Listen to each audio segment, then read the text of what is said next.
I'm very, very happy to see so many people here tonight. It always feels wonderful just to have a whole group of people together studying. We are going to be studying about something that really does matter. Somebody who is a famous environmentalist in the Everglades said, this is a test, and if you pass the test, you get to live on the planet. So this is big stuff that we're going to be dealing with. And I just want to show you first the books before I start talking about it. This is An Inconvenient Truth by Al Gore.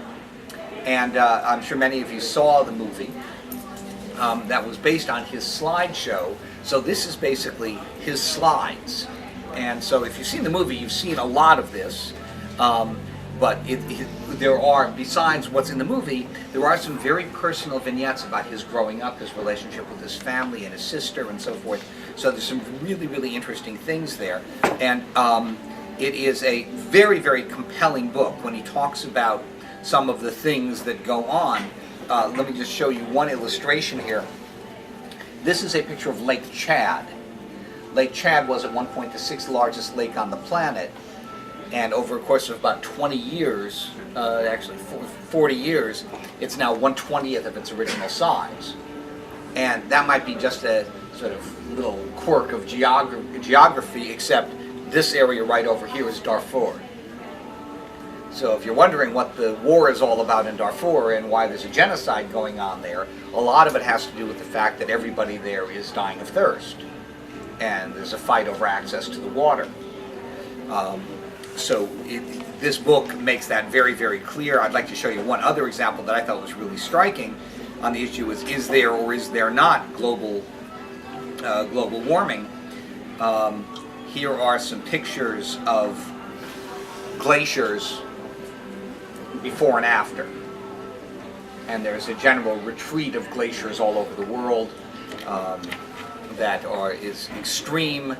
So this is visually an extremely powerful book, and it's a tour de force. In other words, it's written in such a way that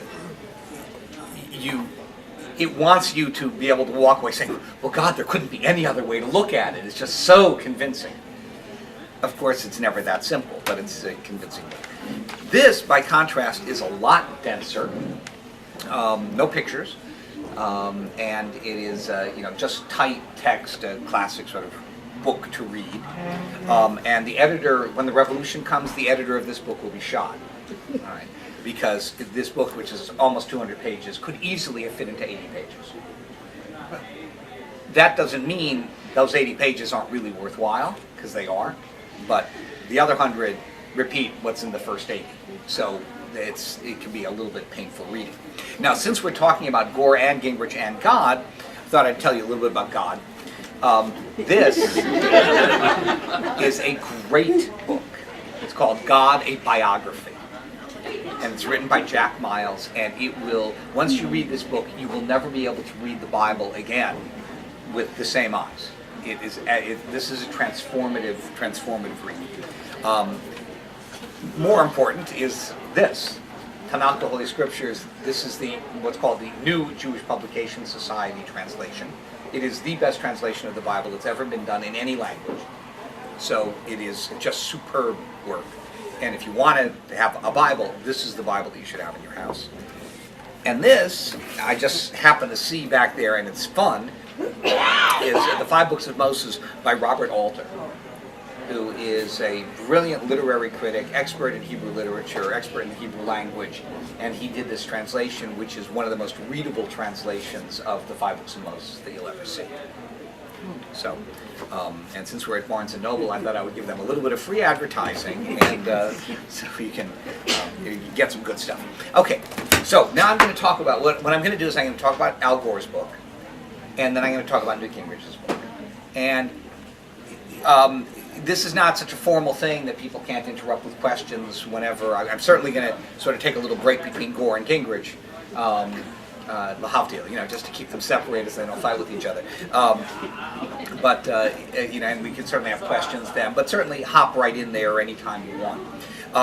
The first question that I would like to pose is a question that maybe some of you are asking, which is who invited me to this party?